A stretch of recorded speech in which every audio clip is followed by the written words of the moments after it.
Hare Krishna, Hare Krishna. Om Jnanatimirandasya Jnananjana Shalakaya Chakshurunmilitanayana Tasmai Shri Gurave Namaha. Namo Vishnupadaya Krishna Prishthaya Bhutale Srimate Bhaktivedanta Swaminiti Namine Namaste Saraswati Devi Gauravani Pracharani Nirvishesha Shunyavadi Paschati Deshatarani Jai Sri Krishna Chaitanya Prabhu Nityananda Shri Advaita Gadadhara Shivasadi Gaura Bhaktivinoda Hare Krishna Krishna Krishna Hare Hare Hare Rama Rama Rama Hare Hare Krishna. வந்திருக்கக்கூடிய எல்லா பக்தர்களுக்கும் என்னுடைய பணிவான நமஸ்காரங்கள். ஹரே கிருஷ்ணா. இன்னைக்கு நம்ம நரசிம்ம சதுர்தசி, அதாவது நரசிம்ம அவதாரத்தினுடைய நோக்கத்தை பத்தி பார்ப்போம். அதாவது பகவான் எடுக்கக்கூடிய ஒவ்வொரு அவதாரத்திற்கும் ஏதாவது ஒரு காரணம் இருக்கும், ஏதாவது ஒரு முக்கியமான நோக்கம் இருக்கு. பொதுவா கிருஷ்ணர் பகவத்கீதையில சொல்லும் பொழுது என்ன சொல்றார், அவருடைய அவதாரத்தை பத்தி சொல்லும் பொழுது எப்படி சொல்றார், பரித்ராணாய சாதுனாம் விநாசாயச்ச துஷ்கிருதாம்.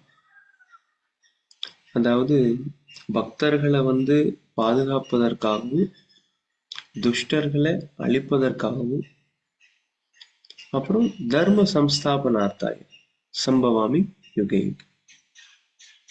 தர்மத்தை நிலைநாட்டுவதற்காகவும் பகவான் யுகம் தோறும் அவதரிக்கிறேன்னு சொல்றார். இப்ப இந்த அதாவது 3 காரணங்கள் சொல்றார். பக்தர்களை காப்பாற்றுவது, துஷ்டர்களை அழிப்பது, தர்மத்தினுடைய கொள்கைகளை நிலைநாட்டுவது. இந்த 3 காரணத்துல 3 காரணம் இருக்குல்ல, இந்த 3 காரணத்துல எது ரொம்ப முக்கியமானதுன்னு சொல்லி நினைக்கிறீங்க? அதாவது பக்தர்களை பாதுகாப்பதா, துஷ்டர்களை அழிப்பதா, இல்ல தர்மத்தினுடைய கொள்கைகளை நிலைநாட்டுவதா அப்படின்னு பார்த்தோம்னா, இந்த 3 கொள்கைகள்ல தர்மத்தை நிலைநாட்டுவதற்காக பகவான் அவதரிக்கணுமா? தேவையில்லை.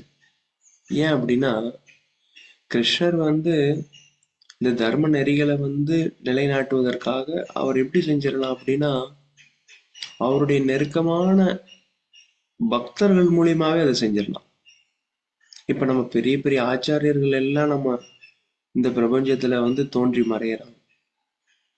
அவங்க ஒவ்வொரு தடவை வரும் பொழுதும் அவங்க என்ன செய்யறாங்க, பகவானுடைய கட்டளைக்கிணங்க அவங்க நிறைய என்ன செஞ்சாங்க, இந்த தர்மத்தினுடைய கொள்கைகள் நிலைநாட்டிட்டு தான் போறாங்க. என்ன, அதாவது பிரபுபாதா இப்ப எடுத்துக்குவோம் உதாரணமா. பிரபுபாதா வரும் பொழுது நிச்சயமா இந்த தர்மத்தினுடைய இந்த தர்மத்தை நிலைநாட்டிட்டு தான் போறாங்க. அதனால கிருஷ்ணர் அவதரிக்கிறதுக்கு தர்மத்தை நிலைநாட்டுவதற்காக அவர் அவதரிக்கணும்னு நிச்சயமா அவசியம் இல்லை. அப்புறம் பாத்தீங்க அப்படின்னா, துஷ்டர்களை அழிக்கிறது இன்னொரு காரணம். சரி, துஷ்டர்களை அழிக்கிறதுக்கு கிருஷ்ணர் நேர்ல அவதரிக்கணுமா அப்படின்னா அதுவும் தேவையில்லை. ஏன் அப்படின்னா, அந்த ஸ்ரீமத் பகவத்கீதை பொருளுரையில கூட பரித்ராணாயம் சாதுனாம் அந்த ஸ்லோகத்தோட பொருளுரையில கூட பிரபுபாத் என்ன சொல்றாங்க, துஷ்டர்களை அழிப்பதற்காக பகவான் அவதரிக்கணும்னு அவசியம் இல்லை. ஏன் அப்படின்னா, பகவானுடைய சக்தியே போதுமானது அப்படிங்கிறாங்க. துஷ்டர்களை அழிப்பதற்கு பகவானுடைய சக்தியே போதுமானது. அந்த அளவுக்கு கிருஷ்ணர் வலிமை மிக்கவரா இருக்கிறார். He is omnipotent. கிருஷ்ணர் அவ்வளவு வலிமை மிக்கவரா இருக்கிறதுனால கிருஷ்ணர் நேர்ல தான் அவர் துஷ்டர்களை கூட அழிக்கணும்னு தேவையில்லை.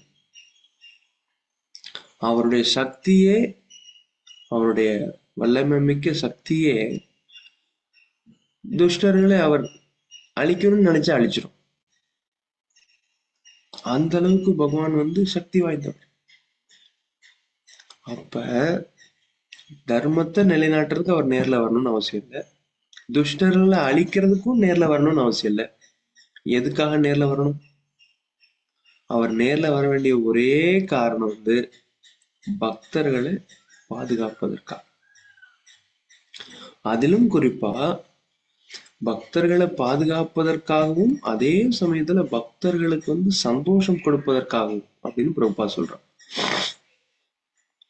பக்தர்களை வந்து பகவானை பார்க்கும் பொழுது பொதுவா பாருங்க, நமக்கே இப்ப கிருஷ்ணரை பத்தி கேட்கிறோம். கிருஷ்ணரை பத்தி கேட்கறது மூலியமாவே நமக்கு பகவான் மேல வந்து ஒரு பற்றுதல் வர ஆரம்பிக்குது இல்லையா? அப்ப கிருஷ்ணரை பத்தி கேட்கக்கூடிய நமக்கு நிச்சயமா கிருஷ்ணரை பார்க்கும்போது எவ்வளவு சந்தோஷமா. அப்ப பக்தர்களுக்கு வந்து பகவான் அவதரிக்கும் பொழுது நிச்சயமா வந்து அளவில்லாத சந்தோஷத்தை கொடுக்குது. அப்ப பக்தர்களை பாதுகாப்பதற்காகவே, அவர்களுக்கு சந்தோஷம் கொடுப்பதற்காகவே பகவான் அவதரிக்கிறார். இப்ப நரசிம்ம அவதாரத்துல ஹிரண்யகசிபுவை வந்து பகவான் வந்து அவர் இடத்துல இருந்தே கொண்டிருக்கலாம். ஹிரண்யகசிபு ஒண்ணு சண்டை போட்டு நம்ம வந்து பாகவத்துல படிக்கிற மாதிரி ஹிரண்யகசிபு கிட்ட சண்டை போட்டு அதுலயும் 1-2 தடவைகள்ல வந்து பார்த்தோம் அப்படின்னா ஹிரண்யகசிபு நரசிம்மருடைய பிடியில இருந்து தப்பிச்சிருவார். என்ன அப்ப இப்படி தப்பிச்சு உண்மையாலுமே கிருஷ்ணர் வந்து ஹிரண்யகசிபுக்கு நேர் எதிரா வந்து சரிக்கு சமமா சண்டை போட்டுதான் அவரை வதம் பண்ணணும்னு ஒன்னும் அவசியம் கிடையாது. அந்த அளவுக்கா கிருஷ்ணர் வந்து சக்தி இல்லாம இருக்கார். கிருஷ்ணருடைய சக்தியினால வந்து அண்ட சராசரமும் பிரபஞ்சமும் வந்து இயங்கிட்டு இருக்கு இல்லையா? மயதக்ஷேன பிரகிருதி சூயத்தேஜ சராச்சரம் ஏத்துனானேன கௌந்தேய ஜகத் விபரிவர்த்தது. மயத்தியக்ஷேன பிரகிருதி, என்னுடைய ஆணையின் கீழே இந்த மொத்த பிரபஞ்சமும் இயங்கிட்டு இருக்கு. அவருடைய ஆணையில இயங்கிட்டு இருக்கக்கூடிய இந்த பிரபஞ்சம் அவர் வந்துதான் ஹிரண்யகசிபுவை கொல்லணுமா? நிச்சயமா கிடையாது, தேவையே இல்லை. என்ன இன்னொரு இடத்துல பகவத்கீதை காம் ஆவிஷ்ய பூதானி தாரயாமி அகம் ஓயசா. காம் ஆவிஷ்ய பூதானி, அர்ஜுனா என்னுடைய சக்தியினால இந்த கிரகங்கள் எல்லாம் அதனுடைய சுழற் பாதையில அப்படியே சரியா இயங்கிட்டு இருக்கு. கரெக்டா இருக்கு. பாக்குறோம் இல்லையா? பிரபஞ்சம் படைக்கப்பட்ட நாள் எதுன்னு நமக்கு தெரியாது. என்ன இவ்வளவோ காலங்களுக்கு முன்னாடி இது பண்ணதும், அப்படிப்பட்ட இந்த பிரபஞ்ச அமைப்பு, அந்த கோள்கள் இதெல்லாம் எப்படி வந்து சரியான சுழற்பாதையில சரியான அந்த வேகத்துல இதுவரைக்கும் வந்து வேற ஏதாச்சும் நம்ம விட்ட சேட்டலைட்டு கூட வந்து சில நேரங்கள்ல வந்து பார்த்தோம்னா சேட்டலைட் ஃபெயிலியர் ஆகுது. ஏன்னா நம்ம விடுறதுல ஏதாச்சும் ஒரு சிலதுதான் வந்து கரெக்டா வந்து வெற்றிகரமா அமையுது. அதற்கு பல வந்து விஞ்ஞானம் வந்து பலவாறு வந்து பல விஞ்ஞானிகள் வந்து உதவியோடு வந்து அதை வந்து ஒரு சேட்டலைட்டை வந்து மேனுவர் பண்ணி அதை வந்து சரியான சுழற்பாதையில வைக்கிறதுக்கு அவ்வளோ கஷ்டப்பட வேண்டியது இருக்கு. ஆனா கிருஷ்ணர் வந்து எஃபோர்ட்லெஸ்ஸா எந்த ஒரு சிரமமும் இல்லாம அவருடைய சக்தியினால இவ்வளவுத்தையும் வந்து அதனுடைய சுழற்பாதையில கரெக்டா வச்சிருக்கேன்னு சொல்றாரு. அப்ப கிருஷ்ணனுடைய சக்தி வந்து சாதாரணமான சக்தியா? நிச்சயமா கிடையாது. அந்த அளவுக்கு பகவானுடைய வலிமை இருக்கு. அவருடைய சக்தியே எல்லாவற்றையும் வந்து செய்யக்கூடிய அளவுக்கு பகவான் வந்து சக்தி வாய்ந்தவர். இருப்பினும் கிருஷ்ணர் வந்து தன்னுடைய பக்தர்களுக்கு சந்தோஷம் கொடுப்பதற்காகவே நேர்ல அவதரிக்கிறார். அதனால நம்ம நரசிம்ம அவதாரம் நம்ம பார்த்தோம் அப்படின்னா பகவான் நரசிம்மர் அவதரிக்கிறதுக்கு முக்கியமான காரணம் தன்னுடைய பக்தனான பிரகலாதர் தனக்காக வந்து எவ்வளவோ இன்னல்களை தன்னுடைய தந்தையார் மூலியமாவே அனுபவிக்கிறார். பொதுவா பக்தர்களுக்கு வந்து பார்த்தோம்னா பக்தி பயிற்சி பண்ணும் பொழுது, பக்தி பாதை கிருஷ்ண பக்தியை எடுத்துக்கும் போது நிறைய தொந்தரவுகள் குடும்ப அங்கத்தினர்கள்னால சில நேரம் கிடைக்கும். இது ஹிரண்யகசிப்புல இருந்தே ஆரம்பிச்சிருச்சு, பிரகலாதர்ல இருந்தே ஆரம்பிச்சிருச்சு.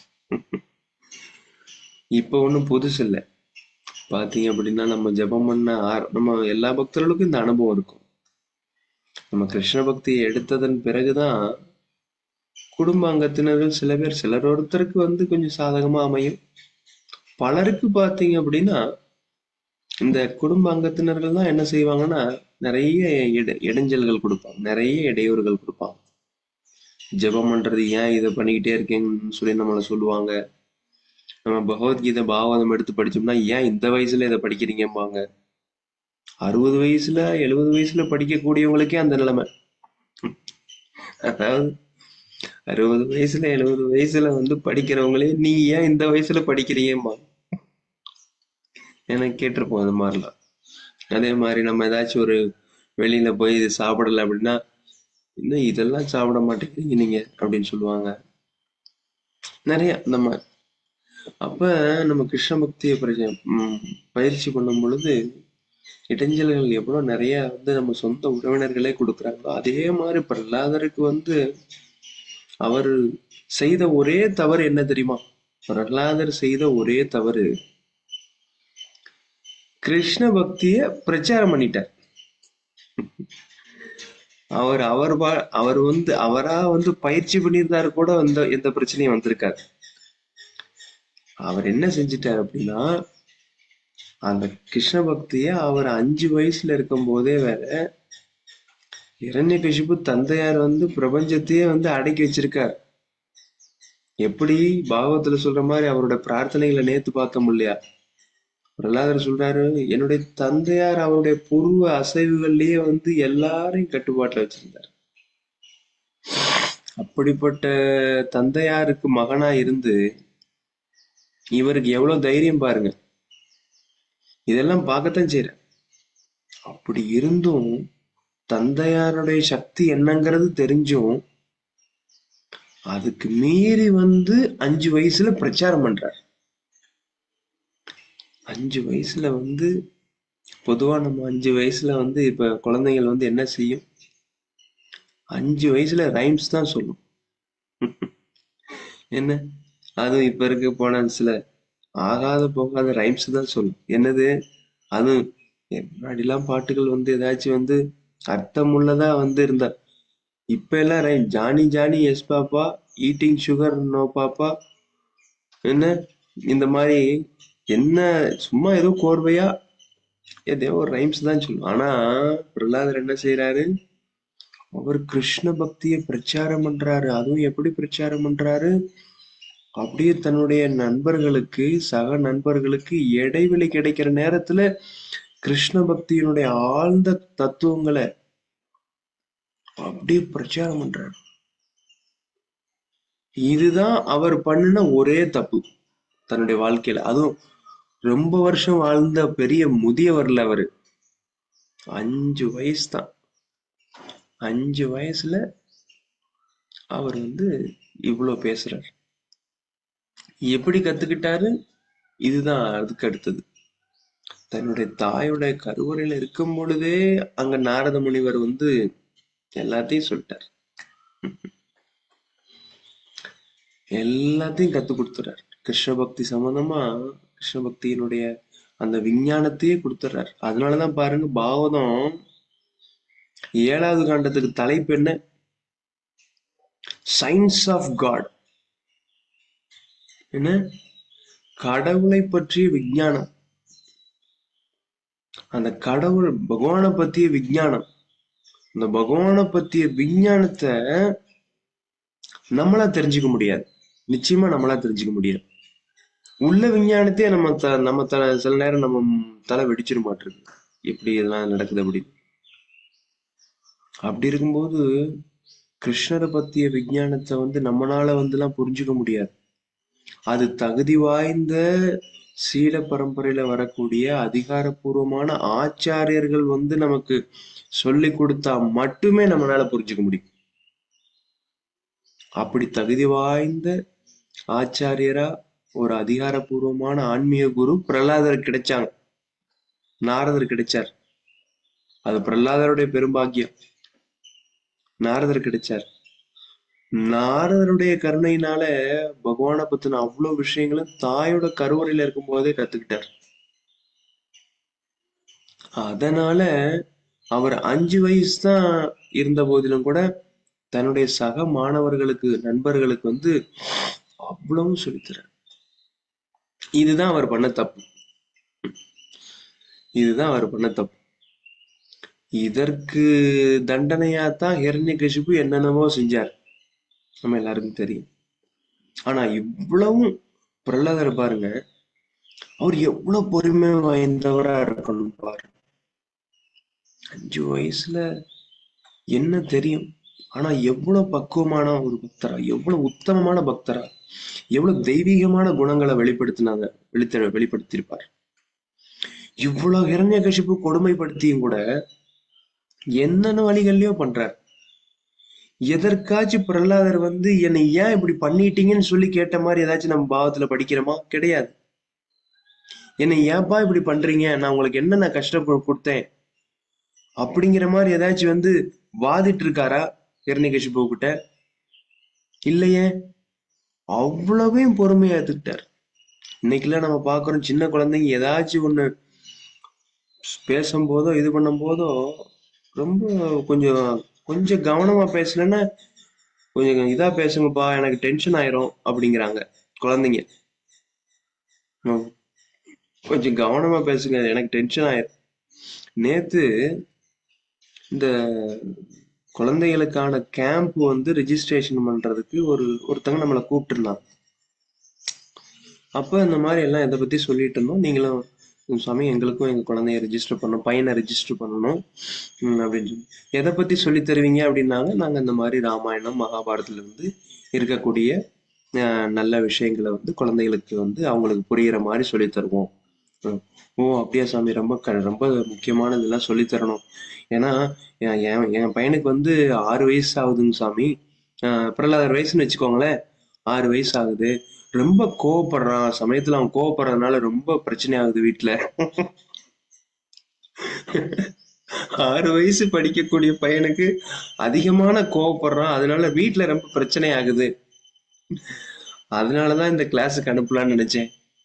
பாருங்க எவ்வளவு குழந்தைகளுக்கு அதாவது எப்படி வர்றாங்கன்னு பாருங்க. எப்படி அவங்களுடைய இதெல்லாம் மாறுதுன்னே தெரியல நமக்கு. சின்ன வயசுலயே ரொம்ப ரொம்ப வித்தியாசமான கேரக்டர்லாம் இருக்கு அவங்களுக்கு, குணங்கள் வர ஆரம்பிக்குது.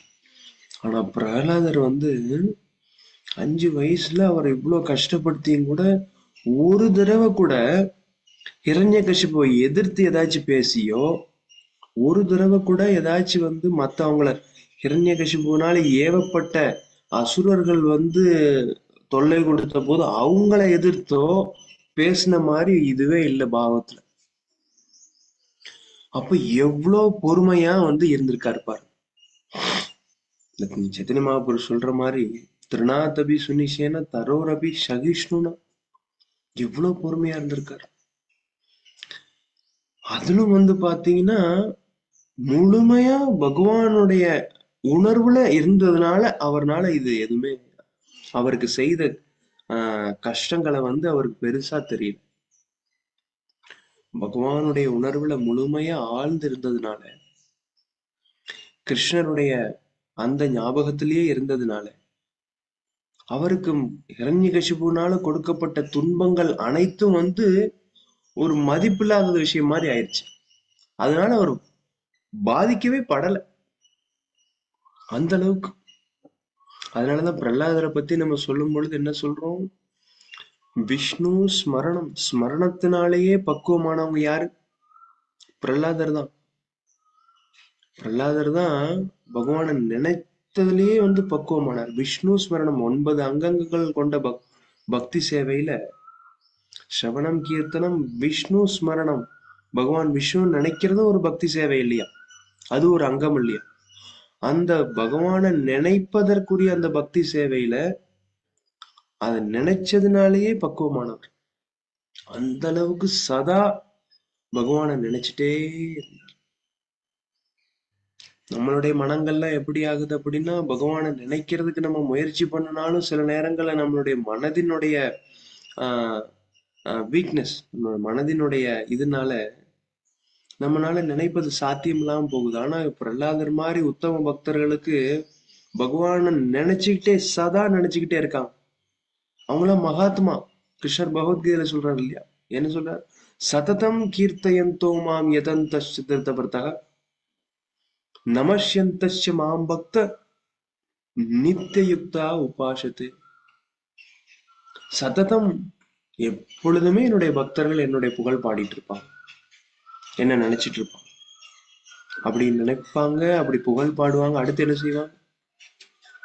நமஷ்யந்தஸ்ய மாம் பக்த நித்தியுக்தா, எப்பொழுதுமே என்னை வழிபடுவாங்க. என்னை வழிபடாம ஒரு நாள் கூட அவங்க இருக்க மாட்டாங்க, ஒரு கணம் கூட இருக்க மாட்டாங்க. அதுதான் தூய பக்தர், அதுதான் உத்தம பக்தர்கள். அப்படிப்பட்ட பக்தர்கள் தான் மகாத்மா. அப்ப புரோபா சொல்றாங்க அந்த பொருளுரையில, Mahatma cannot be rubber stamped. ஏன்னா மகாத்மான்னு சும்மா எல்லாரையும் மகாத்மான்னு நம்ம சொல்ல முடியாது அப்படிங்கிறாங்க. மகாத்மான சாஸ்திரத்தினுடைய கூற்றுப்படி, பகவத்கீதையினோட கூற்றுப்படி மகாத்மான இப்படி செயல்கள் செஞ்சிருக்கணும் அப்படின்னு சொல்றோம். அப்ப எல்லாரும் மகாத்மாவோட நிலைக்கு உயர்த்தப்பட முடியும். எப்ப அப்படின்னா, அதற்குரிய தகுதிகளை ஒருத்தர் வளர்த்துக்கும் போது அப்படின்னு சொல்றோம். அதனால அப்படிப்பட்ட உத்தமமான பக்தர் பிரகலாதர் பகவானை நினைச்சே அவருக்கு எல்லா கஷ்டங்களையும் பொறுத்துக்கிட்டார். ஒரு பக்தர் எப்படி இருக்கணும் அப்படிங்கிறதுக்கு பிரகலாதரும் ஒரு மிகச்சிறந்த உதாரணம். தனக்கு பக்தி வாழ்க்கையில இப்ப நமக்கு பார்த்தோம் அப்படின்னா, சில நேரங்கள்ல பக்தி வாழ்க்கையை நம்ம பயிற்சி பண்ணும் பொழுது பல இடையூறுகள் வரும்போது நமக்கு பொறுமை இல்லாம அதை நம்ம கையாண்டுருவோம். அப்படி பொறுமை இல்லாம நம்ம கையாளும் பொழுது நம்மளோட பக்தியே கூட சில நேரங்கள் ஆரம்ப நிலையில இருக்கக்கூடிய பக்தர்கள் பக்தியவே இழக்க நேரிடும், கிருஷ்ண பக்தியே இழக்க நேரிடும். ஆனா அப்படி இருக்கக்கூடாது. அந்த பொறுமை, அந்த பொறுமையோட கிருஷ்ண பக்தியை பயிற்சி பண்ணிக்கிட்டே இருக்கணும். நிச்சயமா நமக்கு அந்த நம்ம எதிர்பார்க்கக்கூடிய அந்த முடிவு, அந்த ரிசல்ட், அந்த பலன் கிடைக்கும். அந்த இதுவரைக்கும் பொறுமையாக பக்தியை பயிற்சி பண்ணும். திதிக்ஷவக காருணீக சுகிருதம் சர்வதேகினாம் அஜாத சத்ரவ சாந்த சாதவ சாதுபூஷணா. கபிலர் சொல்றார் இல்லையா, பக்தருடைய குணங்களை பத்தி சொல்லும் போது திதிக்ஷவ காருணீக, பொறுமையோடு இருப்பார், கருணையோடு இருப்பார். பொறுமை இருந்தா தான் மற்ற உயிர்களுக்கே கருணையோட இருக்க முடியும். தன்னுடைய வாழ்க்கையில பொறுமையை நம்ம கத்துக்கும் போதுதான், பொறுமையோட இருக்கும் போதுதான் மற்ற உயிர்களுக்கு நம்ம கருணையை கொடுக்க முடியும். அப்படிப்பட்ட பக்தர் தான் சுகிருதம் சர்வதேகி, நாம் எல்லாருக்கும் உற்ற நலன் விரும்பியா இருக்க முடியுங்கிறார். அப்படிப்பட்ட பக்தர் அஜாத சத்ரவத் சாந்த, அவர் யாருக்குமே எதிரி இல்லை. பிரகலாதர் இப்ப பாருங்க, யாருக்குமே எதிரி இல்லை. அவர் அஜாத சத்ரவத், யாருமே அவருக்கு எதிரிகள் கிடையாது. அது மட்டும் இல்ல, சாதவ சாதுபூஷணம், எல்லா நற்குணங்களும், எல்லா சாதுக்குரிய எல்லா நற்குணங்களும் நிரம்பியவர். யாரு? பக்தர். பிரகலாதர் மாதிரி தூய பக்தர்கள்.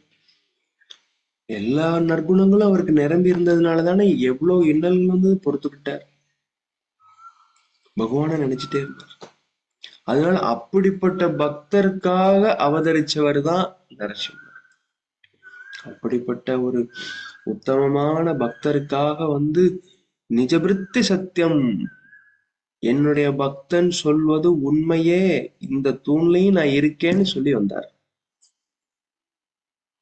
வேற ஏதாவது தூண்ல கூட வந்திருக்கலாமே. ஹிரண்யகசிபு கன்ஃபியூஸ் பண்ணிட்டு அப்படியே பின்னாடி கூட ஒரு அமுக்கு அமுக்கி பிடிச்சிருந்திருக்கலாம் நரசிம்மர். என்ன இந்த தூண்லதான் அவர் இருக்காரான்னு சொல்லி கேடு. கரெக்டா பிரகலாதர் எந்த தூண்ல காமிச்சாரோ அதுலதான் வர்றாரு. அப்ப தூண்ல எந்த தூண்லனாலும் வந்திருக்கலாம், ஆனா பிரகலாதர் காமிச்ச தூண்ல கரெக்டா வர்றாரு. ஏன்னா அதுதான் கரெக்டா உண்மையா இருக்கும். தன்னுடைய பக்தன் சொன்ன கூற்று உண்மைதான் அப்படின்னு நிரூபிப்பதற்காக வந்த பகவான் பாருங்க, அதோட பண்ணிட்டு அவர் பாட்டுக்கு நிகழ்ச்சி கொன்னிட்டு போயிருந்திருக்கலாம். அதுக்கப்புறம் ஒண்ணுமே இது பண்ண. ஆனா ஹிரண்யகசிபுவோட வதத்துக்கு அப்புறம்தான் பாகவத்துல 7வது காண்டத்துல அந்த பக்தருக்கும் பகவானுக்கும் உள்ள அந்த உரையாடல் அவ்வளவு இனிமையானதா இருக்கு. அது வரைக்கும் ஒண்ணும் பெருசா ஒண்ணும் இல்லை. நரசிம்மர் பிரகலாதருடைய பிரார்த்தனைகள் வருது, அவங்க 2 பேருக்கு இடையில உரையாடல் நடக்குது பாருங்க. அதுதான் அந்த பாகவத்திலேயே ரொம்ப சுவாரஸ்யமான, ரொம்ப ஒரு ரகசியமான கருத்து. அப்பதான் ஏன்னா கிருஷ்ணர் வர்றது ஹிரண்யகசிபு அழிக்கிறதுக்காக மட்டும் வரலையே. பிரகலாதரோட அந்த 4.9 பிரபுபா சொல்லும் பொழுது துஷ்டர்களை அழிப்பதற்காக வரணும்னு அவசியம் இல்லை, பக்தர்களுக்கு சந்தோஷம் கொடுப்பதற்காக வரணும்னு சொல்றாங்க. அந்த சந்தோஷம் கொடுக்கக்கூடிய நிகழ்வு பிரகலாதருக்கும் நரசிம்மருக்கும் இடையில உள்ள பிரார்த்தனைகள் தான். எவ்வளவு அருமையா ஏன்னா நரசிம்மர் அவர் பொதுவா பகவான் பக்த பிரியா இல்லையா, அவர் பக்தர்களுக்கு ரொம்ப பிரியமானவர். அதனால எல்லா பக்தர்களும் பிரியமானவர்ல பகவான். அவர் நரசிம்மர் அதுவும் எப்படிப்பட்ட பக்தர் பிரகலாதர், எப்படி தனக்காக அவ்வளவு கஷ்டங்களையும் தாங்கிட்டு இருந்த பக்தர். அப்ப பகவானுக்கு பிரியமா இருக்காதா? வந்த உடனே ஹிரண்யகசிபு கொன்றது கொஞ்ச நேரம் தான், சும்மா ஒரு வித்தின் அ மினிட்ஸ் பகவான் வதம் பண்ணிடுறார். வதம் பண்ணிட்டு தன்னுடைய பக்தன் பிரகலாதர் அவரு நரசிம்மர் அப்படிதான் இருக்காரு. சாந்தப்படுத்துறதுக்கு யாரும் போக முடியல, அவ்வளவு கோபம். பகவான் ஒருத்தர் தான் அவர் இந்த குணங்கள், எல்லா குணங்களையும் முழுசா பிரதிநிதிக்க முடியும். அவருடைய கோபத்தை நம்மளால தகிக்க முடியாது, தகிச்சுக்கவே முடியாது. சாதாரணமா ஒரு மக்களுடைய, நம்ம சராசரி மனிதர்களுடைய கோபத்தையே சில நேரம் நம்மளால தகிச்சுக்க முடியல. அப்ப கிருஷ்ணருடைய கோபம் எப்படிப்பட்டதா இருக்கும்? அதுவும் ஃபர்ஸ்ட் கிளாஸா தான் இருக்கும், அதுவும் பயங்கர உத்தமமானதா இருக்கும். நரசிம்மர் அவ்வளவு கோபம், யாருமே பக்கத்துல போக முடியல. பிரகலாதர் மட்டும் பயப்படாம போறார். அப்ப ஒரு இடத்துல வருது, ஆக்சுவலி பிரார்த்தனைகள்ல வருது, நம்ம நேத்து பார்த்தோம் இல்லையா, பகவான் அந்த மாதிரி கோரமான ஒரு கோபத்துல இருக்கிறாரு. பிரகலாதர் போயிட்டு, பகவானே இங்க பாருங்க, உங்களுடைய சூரியன் போன்று ஒளிரும் கண்களை பார்த்து எனக்கு பயம் இல்லை, உங்களுடைய ரத்தம் சொட்ட சொட்ட இருக்கக்கூடிய பிடரி மயிரை பார்த்து எனக்கு கோபம் இல்லை, எங்க அப்பாவுடைய குடல் எடுத்து மாலையா போட்டிருக்கீங்க அதை பார்த்து எனக்கு கோபம் இல்லை, அதை பார்த்து எனக்கு பயம் இல்லை. சரி, எல்லாம் பயம் இல்லைன்னு சொல்றாரு, இதெல்லாம் பார்த்து எனக்கு பயம் இல்லை, உங்களுடைய சப்தத்தினால, உங்களுடைய கர்ஜிக்கும் சத்தத்தினால அப்படியே காட்டுல இருக்க யானைகள்லாம் பிளிரி ஓடிக்கிட்டு இருக்கு, அதை பார்த்து எனக்கு பயம் இல்லை அப்படிங்க. எல்லாரும் பயந்து ஓரமா ஒதுங்கி இருக்காங்க. இவருக்கு இதெல்லாம் பார்த்து பயப்பில்லைன்னு ஜாலியா ரொம்ப கேஷுவலா, ரொம்ப ஒரு யதார்த்தமா பகவான் முன்னாடி இருந்து வேண்டிக்கிட்டு இருக்காரு, பேசிட்டு இருக்காரு பிரகலாதர். அப்ப இதெல்லாம் சொல்லிட்டு சொல்றாரு, ஆனா எனக்கு என்ன அப்படின்னா, எனக்கு என்ன தெரியுமா, எனக்கு எதை பார்த்து பயம் தெரியுமா, இந்த பௌதிக வாழ்க்கையில நான் மாட்டிக்கணும் அப்படின்னு சொல்லி எனக்கு பயமா இருக்கு. ஏன்னா இந்த பௌதிக வாழ்க்கை சாதாரணமான வாழ்க்கை இல்லை, சம்சார சக்கரம். இதுல ஒவ்வொருத்தரும் மாட்டும் பொழுது எவ்வளவு ஆழம் போறோம்னே தெரிய மாட்டேங்குதுல்ல, யார் எவ்வளவு ஆழத்துக்கு இழுத்துட்டு போகுதுன்னே சமயத்துல இந்த கடல்ல எல்லாம் மாட்டிக்கும் போது இந்த சுழல் இப்படி பின்னும், அதுல மாட்டினோம்னா எங்க உள்ள கொண்டு போவோம்னே தெரியாது. அந்த மாதிரி இந்த பௌதிக வாழ்க்கைங்கிற இந்த சம்சார கடல்ல மாட்டும் பொழுது யாரு எவ்வளவு தூரம் நம்ம உள்ள போறோங்கிறதே நமக்கு தெரிய மாட்டேங்குது. அதனால பகவானே, அதுக்குத்தான் நான் பயப்படுறேன், அந்த வாழ்க்கையில நான் மாட்டிக்க கூடாது, யார் பிரகலாதரா மாட்டிக்க போறார்? பிரகலாதர் மாதிரி தூய பக்தர் எல்லாம் மாட்டிக்க போறாங்க. ஆனா அவங்க பயப்படுற என்ன சொல்றாங்க பாருங்க, அவங்களோட பிரார்த்தனைகள் எப்படி இருக்கு, நான் அதுல மாட்டிக்க கூடாதுன்னு சொல்லி நான் பயப்படுறேன் அப்படின்னா. இந்த மாதிரி நிலையில இருக்கக்கூடிய பக்தருக்காக பகவான் அவதாரம் பண்றார் நரசிம்மர். அப்புறம் நரசிம்மர் ரொம்ப இது பண்ணி தன்னுடைய பக்தனை போய் சாஷ்டாங்கமா நமஸ்கரிக்கும் பொழுது பகவானுக்கு அப்படியே பரவசமாகுது. பாகவத்துல வரிகள் எப்படி வருது பாருங்க, பக்தர்கள் பரவசமாகிறது வேற, எங் மொழிபெயர்ப்புலயே என்ன வருது, ஆக்சுவல் டெக்ஸ்ட் சான்ஸ்கிரிட் இதுலயே என்ன வருது, பகவான் பரவசமாகன்னு வருது. அப்ப பக்தரை பார்த்த தூய பக்தர்களை பார்க்கும்போது பகவானே பரவசமாகறாராம். தன்னுடைய பக்தன் சாஷ்டாங்கமா நமஸ்கரிக்கிறத பார்த்த உடனே நரசிம்மருக்கு பரவசம் வருது. உடனே என்ன செய்யறாரு, அப்படியே எழுப்பி அவர் ஆசீர்வதிக்கிறார். பிரகலாதரை ஆசீர்வதிக்கிறார். பிரகலாதர் 5 வயசு, என்ன 5 வயசுல அப்படியே பிரார்த்தனைகள் பண்றாரு பாருங்க, சரளமா பண்றார். பகவான் ஆசீர்வதிச்ச உடனே துருவ மகாராஜாவுக்கு இதே மாதிரி ஆசீர்வதிக்கிறார் இல்லையா, துருவ மகாராஜாவுக்கும் அப்படித்தான்.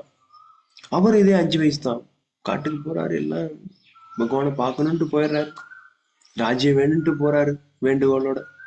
பகவான் ஆசீர்வதிச்ச உடனே அவருக்கும் பிரார்த்தனைகள் இப்படித்தான் வருது. இங்க பிரகலாதரை ஆசீர்வதிக்கிற, பிரகலாதர் அப்படி கொட்டு கொட்டுன்னு சரளமா கொட்டுறாரு பிரார்த்தனைகள், அப்படி கரெக்டா இது பண்றாரு. அதான் பாருங்க, பகவானுடைய அந்த கூரிய நகங்கள், நரசிம்மருடைய நகங்கள் அசுரர்களை வதம் பண்ணுது, அவருடைய பாதம் பக்தர்களை பிரகலாதரை இப்படி வச்சு ஆசீர்வாதம். அவர் கை ரெண்டுமே அவருடைய கைதான் படுது. ஆனா தேவைப்படுற நேரத்துல கொல்லவும் செய்து, தேவைப்படுற நேரத்துல பக்தர்களுக்கு முழு பாதுகாப்பும் அபயமும் அளிக்குது. பிரகலாதரை ஆசீர்வதிச்ச உடனே பிரகலாதர் அடடா, என்ன அந்த பிரார்த்தனையில் தினந்தோறும் ஒரு பக்தர் படிச்சாலும் கூட அவ்வளவு ஆனந்தம் கொடுக்கக்கூடியது பக்தர்களுக்கு. பொதுவா அவ்வளவு பிரார்த்தனைகளை பண்ணும் பொழுது நரசிம்மர் சொல்றாரு, நீ பண்ணது எல்லாம் எனக்கு திருப்தி, நீ இவ்வளவு கஷ்டப்பட்டுட்ட, ஏதாச்சும் ஒரே ஒரு வாரம் கேளுப்பா. நீ புஷ் பண்ணி கேட்கிறார், ரொம்ப வற்புறுத்தி கேட்கிறார், ஏதாச்சும் ஒண்ணு கேளு, ஏன் எதுவுமே, ஏன்னா தூய பக்தர்கள் பிரகலாதருக்கு அவருக்கு எதுவும் வேணாங்கிறார், எதுவுமே வேணாங்கிறார்.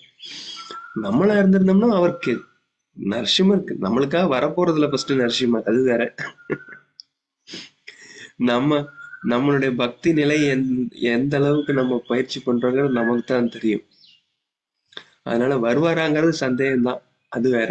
அப்படியே வந்தாலும் பகவான் அவதரிச்ச உடனே அவர் எதுவும் பேசுறதுக்கு முன்னாடி நம்ம எதையாச்சும் ஒப்பிச்சிருப்போம். நிச்சயமா இத்தனை லிஸ்ட கொடுத்து நரசிம்மரை கன்ஃபியூஸ் பண்ண வச்சிருப்போம். இதுல எதை கொடுக்கறது இவருக்கு, இந்த பக்தருக்கு எதை கொடுக்க இத்தனை கேட்கிறாரே அப்படின்னு சொல்லி கன்ஃபியூஸ் பண்ண வச்சிருப்போம். பிரகலாதர் கன்ஃபியூஸ் எல்லாம் பண்ணவே இல்லை. ஏன் தெரியுமா, எதுவுமே கேட்கல. கடைசியில நரசிம்மர் ரொம்ப வற்புறுத்தினதுனால ஒண்ணு கேட்கிறார். என்ன கேட்கிறாரு, யதி யதி தாஷ்யசி மே காமான் வராம் ஸ்துவம் வரதர்ஷபா காமானாம் ஹிருதி அசம்ரோகம் பவதஸ்து பிரணேவரம். பகவானே, நீங்க வரம் கொடுக்கறதுல ரொம்ப சிறந்தவர், நீங்க எனக்கு வரம் கொடுக்கணும்னு விருப்பப்பட்டீங்கன்னா என் இருதயத்துல ஆழத்துல இருக்கக்கூடிய பௌதிக ஆசைகளுங்கிற அந்த களங்கத்தை மட்டும் எடுத்துருங்க. இவ்வளவு அருமையான பிரார்த்தனை. அதனால இந்த மாதிரி நரசிம்மர் பிரகலாதர், நரசிம்மர் அவதாரம்னாலே பிரகலாதர் தான்.